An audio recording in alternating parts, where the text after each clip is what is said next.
కూర్చో ఇక్కడ కూర్చో లైట్ మొత్తం కూడా నుంచి వచ్చింది. అది ఏం పేరు? బ్రదర్, నాగులు బ్రదర్.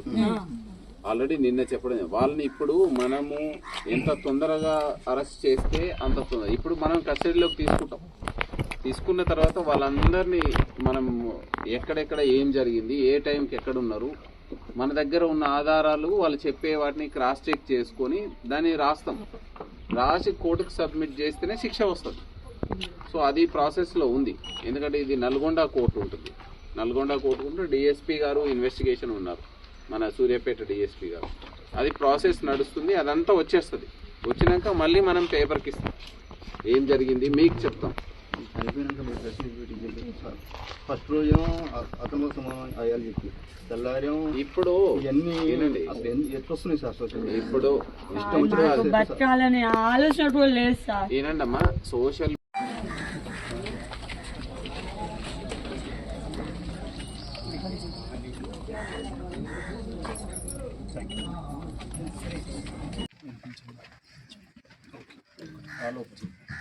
అది ఉంటుంది. అది మనం ఫాలోఅప్ చేస్తాం. ఓకే, ఇది ఈరోజు మొదటి కింద అర్థమైంది చెప్పింది.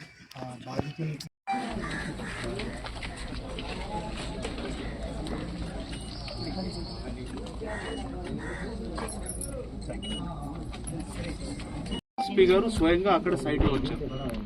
అంటే ఏ చిన్న ఇట్లాంటి సంఘటన జరిగినా వెంటనే దీని మీద ఉన్న సీరియస్నెస్ వారు తీసుకుంటున్నారు. ఇమీడియట్లీ ఐడెంటిఫై చేసే వాళ్ళకి 24 గంటల లోపల వారు తీసుకోవడం జరిగింది.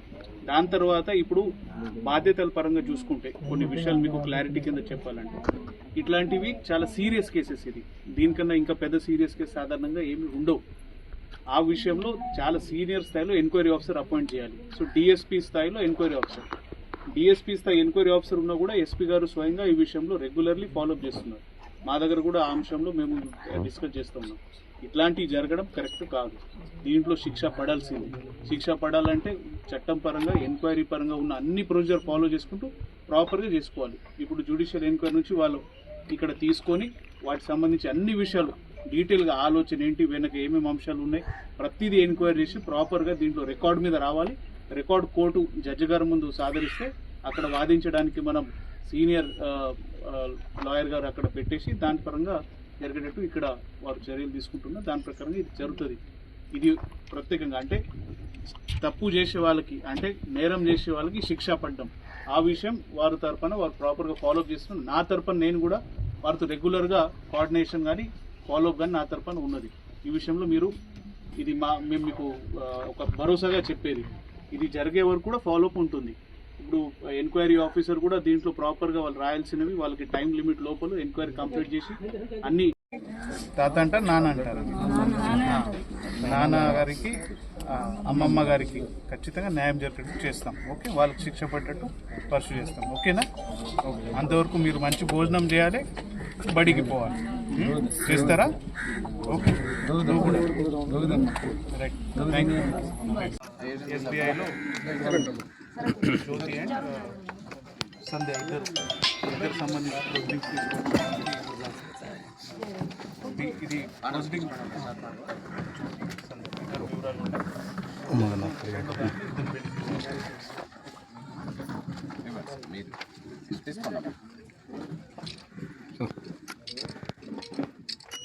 ఎంత సార్ అమౌంట్? 4,12,000 ఒక్క దాంట్లో. సెకండ్ దాంట్లో 4,12,000 అంటే టోటల్ 8,25,000 అమౌంట్ ఉంటుంది. దీంట్లో ఫస్ట్ ఎఫ్ఐఆర్ స్టేజ్లో 50% ఉంటుంది. ఇది ప్రొసీడింగ్స్ ఇచ్చేసి వాళ్ళ ఖాతాలో మనం ట్రెజరీలో జమ చేయడం జరిగింది. అదేవిధంగా నెక్స్ట్ స్టేజ్ ఛార్జ్షీట్ స్టేజ్ ఉంటుంది. ఆ స్టేజ్లో వారు మళ్ళీ ఛార్జ్షీట్ ఫైల్ అయిన వెంటనే తీసుకోవడం.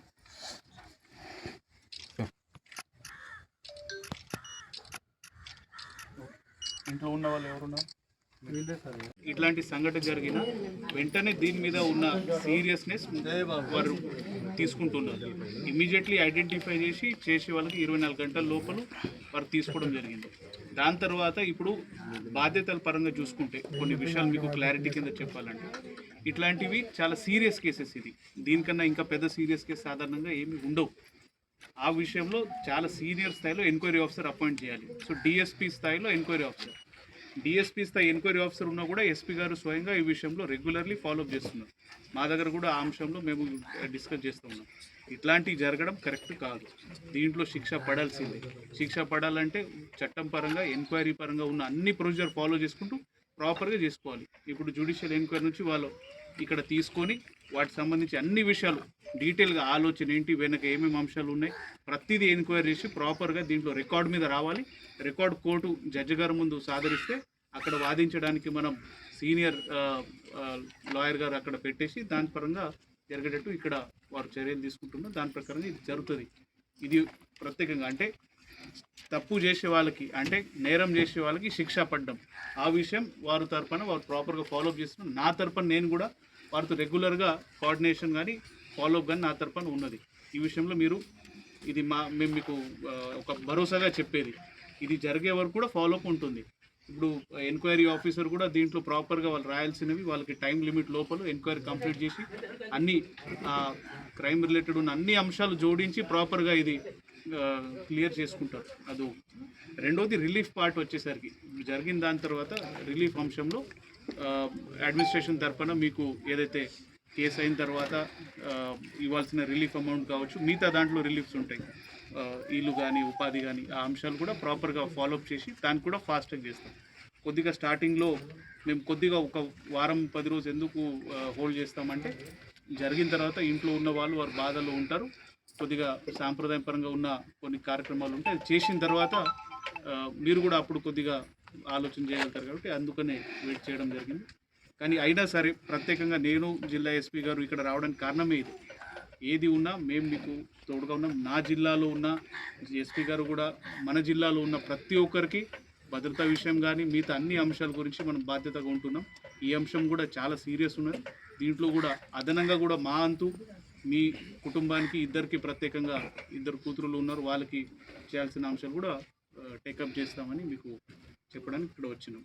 సంబంధించి ఏదైతే ఎఫ్ఐఆర్ కానీ ఫర్దర్ ఎంక్వైరీ నడుస్తుందో వాటిలో SC/ST అట్రాసిటీస్ యాక్ట్ కింద వారికి రిలీఫ్ అమౌంట్ ఇవ్వడానికి, అదేవిధంగా కుటుంబానికి కలవడానికి నేను జిల్లా కలెక్టర్గా, జిల్లా ఎస్పీ గారు వచ్చి ఇక్కడ రావడం జరిగింది. వాళ్ళు కలిసి ప్రత్యేకంగా వాళ్ళ సమస్యలు విని దాంతోపాటు వారికి రిలీఫ్ అమౌంట్ సంబంధించి ఫస్ట్ ఏదైతే ఇన్స్టాల్మెంట్ ఉంటుందో వాటి ప్రొసీడింగ్స్ ఆల్రెడీ జారీ చేసి ఉన్నాయి. డైరెక్ట్ అమౌంట్ వాళ్ళ అకౌంట్లో జమ అవుతుంది. వీటికి సంబంధించి ఎఫ్ఐఆర్ స్టేజ్లో 50% అమౌంట్ ఉంటుంది.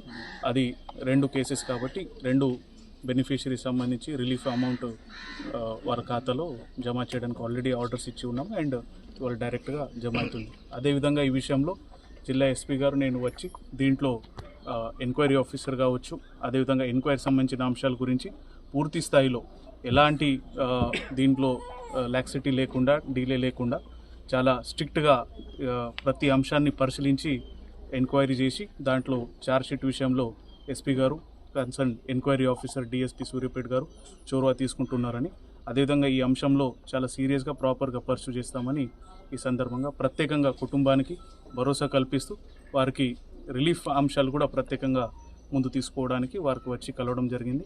వాళ్ళ సమస్యలు వినడం జరిగింది. ఖచ్చితంగా జిల్లా యంత్రాంగాన, జిల్లా కలెక్టర్గా, జిల్లా ఎస్పీ గారుగా మిగతా అడ్మినిస్ట్రేషన్ కూడా ఇట్లాంటి తప్పులు ఎట్టి పరిస్థితుల్లో సహించడం జరగదు. అదేవిధంగా చేస్తే వాటి మీద చట్టంలో ఉన్న ప్రతి అంశం తీసుకొని వాటికి సూక్ష్మంగా పరిశీలించి గట్టిగా అమలు చేసుకోవడం జరుగుతుందని మీకు ఈ సందర్భంగా తెలియజేస్తూ ఉన్నాం. ఖచ్చితంగా బాధితులు తోడుగా ఉండడానికి మేము ఉన్నామని మీకు ఈ సందర్భంగా తెలియజేస్తాం. గతంలో 2 దంపతులు, గిరిజన దంపతులు దారుణ హత్యకు గురి కావడం, దాని మీద పోలీస్ డిపార్ట్మెంట్ సీరియస్గా తీసుకొని ఏ ఆధారాలు లేనటువంటి కేసులో 12 గంటల్లోనే మనం ఛేదించి, అందులో మనం ఛేదించిన తర్వాత మన కానిస్టేబుల్ ఇన్వాల్వ్ అయి ఉన్నటువంటి విషయం తెలుసుకున్నాయి. సో ఎవరైనా, ఎంతటి వారైనా, ఎవరు కూడా ఇందులో ఉన్న వాళ్ళు తప్పించుకోలేరు. సామాన్యుడికైనా ఎవరికైనా ఎలాంటి చట్టం ఉంటుందో పోలీస్కి ఇంకా కఠినమైన చట్టం ఉంటుంది. పోలీసులే నేరం చేస్తే అనేటువంటి దానితోటి మనం ఒక స్ట్రింజెంట్గా యాక్షన్ తీసుకోవడం జరిగింది. డిఎస్పీ గారిని ఇన్వెస్టిగేషన్ ఆఫీసర్గా పెట్టడం జరిగింది. SC/ST కేసు ప్రొవిజన్స్ మనం అట్రాక్ట్ చేయడం జరిగింది. అదేవిధంగా స్పెషల్గా ఇందులో నిష్ణాతులైనటువంటి స్పెషల్ పీపీ సహాయం తీసుకొని ఇన్వెస్టిగేషన్లో ఖచ్చితంగా మేజర్ పనిష్మెంట్ వచ్చేటట్టు, కఠినమైనటువంటి శిక్ష వచ్చేటట్టు దర్యాప్తులో ప్రతి అడుగులో వాళ్ళ సహాయం తీసుకోవడం జరుగుతుంది. అదేవిధంగా గౌరవ కలెక్టర్ గారి ఇన్స్ట్రక్షన్స్ మనము వాళ్ళకు రిక్వెస్ట్ చేయడం జరిగింది. బాధితులకు అమ్మా నాన్నని ఇద్దరిని కోల్పోయినారు, వాళ్ళకి ఇమ్మీడియట్లీ రిలీఫ్ ఇవ్వాలి అని చెప్తే కలెక్టర్ గారే స్వయంగా ఈరోజు వాళ్ళకు SC/ST యాక్ట్ ప్రకారం ప్రొవిజన్స్లో ఏదైతే రిలీఫ్ ఉందో శాంక్షన్ చేసి తీసుకొని రావడం జరిగింది. మిగతా వాళ్ళు ఇంకా ఎందుకంటే వాళ్ళకు ఆధారం కోల్పోయినారు కాబట్టి వాళ్ళకు చట్ట ప్రకారం రావాల్సినటువంటి బెనిఫిట్స్, రిలీఫ్ అన్నీ కూడా గౌరవ కలెక్టర్ గారు సానుకూలంగా స్పందించినారు. మేము ఇప్పుడు ఇక్కడ వచ్చినటువంటి వాళ్ళ భూబా నాగులు యొక్క బిడ్డలు ఎవరున్నారో, వాళ్ళ అల్లులు ఎవరున్నారో, వాళ్ళ కుటుంబ సభ్యులు, నాగులు యొక్క తమ్ముడు, వాళ్ళందరికీ ఇక్కడ వచ్చినటువంటి గిరిజనులందరికీ కూడా మీరు వ్యవస్థ మీద నమ్మకం ఉంచండి. ఖచ్చితంగా ఇందులో కఠినమైనటువంటి శిక్ష త్వరితగతిన వచ్చే విధంగా ఫాస్ట్ ట్రాక్ కోర్టుకు రాస్తాం. ఎందుకంటే మనం ఇప్పుడు నేరస్తులను మళ్ళీ అదుపులోకి తీసుకుంటాం, నేరస్తులను కోర్టు నుంచి అదుపులోకి తీసుకోవాలి. కాబట్టి తీసుకున్న తర్వాత మొత్తం దీనికి పూర్వపరాలు ఏ విధంగా ఉన్నాయో క్షుణ్ణంగా అన్ని ఆధారాలు సేకరించి కోర్టుకు సబ్మిట్ చేసి వేగంగా అతి తక్కువ కాలంలో పనిష్మెంట్ వచ్చేటట్టు మనం చర్యలు తీసుకోవడం జరుగుతుంది. దీన్ని నేను టైం టు టైం మానిటర్ చేస్తూ ఉన్నాను. మీకు కూడా ఎప్పుడైనా ఏ చిన్నది వచ్చినా నేను ఆల్వేస్ అవైలబుల్గా ఉంటాను. SP ఆఫీస్లో ఎవరున్నా మీకు బాధితులకు సంబంధించిన వాళ్ళు, వాళ్ళ బిడ్డలున్నా, లేకపోతే ఇంకా ఎవరున్నా మాకు ఏ టైం అయినా ఏ క్షణమైనా అప్రోచ్ కావచ్చని మేము వాళ్ళకు అండగా ఉంటాం, బాధితులకు అండగా ఉంటామని యాజ్ ఎ జిల్లా కలెక్టర్ గారు అండ్ SP గారు ఇక్కడికి వచ్చిరంటేనే జిల్లా అడ్మినిస్ట్రేషన్ మొత్తం మీకు వచ్చి అండగా నిలబడుతుందని తెలియజేస్తున్నాం.